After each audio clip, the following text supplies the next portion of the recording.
Hello, my name is Dee Silver and I own Silver Brush Limited. Today we're going to talk about maintaining the life of your artist brushes.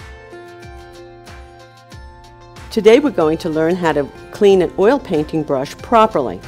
The first thing we're going to do is take a brush that has paint on it and take that excess paint off. I'm just using a clean paper towel over here. I'm then going to put the brush in a odorless solvent.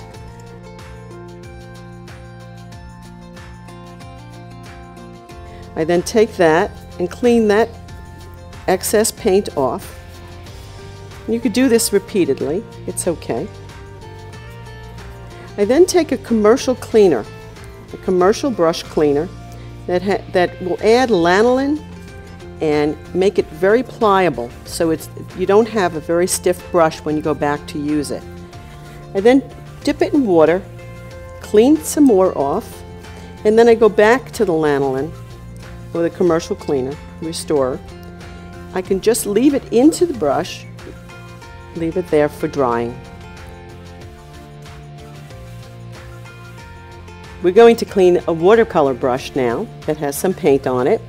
First thing I'm going to do is clean it with water, just wipe it off, and then I typically use a liquid soap that has no detergent, and then I rub that into the brush, wipe it off, get some more, and your brush has to lay flat to dry.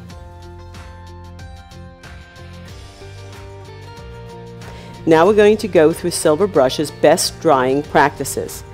I like to dry brushes flat. That's the best way to dry them. Better than that, I use an ashtray and with the cutouts all around it, and that allows the brush head to go down a bit and let it drain out that way. Never ever allow a brush to dry this way, because the moisture goes into the ferrule and it will expand the brush and it will maybe crack the handle. So it's important to know these small tips. Never leave a brush in fluid for prolonged periods of time. This is an example of a brush that was left in fluid. You can see the cracked ferrule. That's an extreme case, but it doesn't help the brush at all if you leave brushes in fluid for prolonged periods of time. Another problem is if you have synthetic filament, never put them in turpentine. You can use an odorless solvent, but you can't use turpentine because what you have is melting all around here. They start to curl and they start to corrode and you will not be able to use them again. Possibly some of the most frustrating things for an artist is when they spend all that money on a brush and then they've let it deteriorate a bit. So we want to try some brush restoration. What I'm doing is, as you can see, the hair is all over the place. This is boiling hot water. So we're going to work the brush in the hot water, keep it in there for a couple of seconds,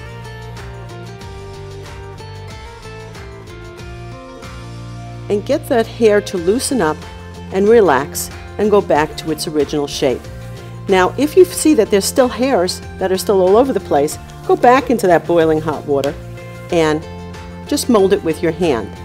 Never, ever, ever, never, ever cut hair in a brush because you're paying for those natural bristles, the natural tips at the end of the brushes. Once again, I'm letting the brushes lay flat the way they should, or with the head going down. This is a synthetic fiber. This is 100% Taklon, and this happens with all types of brushes. Something else that can happen with Taklon, the hair can curl, the hair's going in different places. Once again, I put it in boiling hot water, and notice how it comes right out into its original shape. Restore a brush, preserve a brush, and you'll have it live a much longer life. Thank you very much for watching. For more information about Silver Brush, please go to our website, silverbrush.com.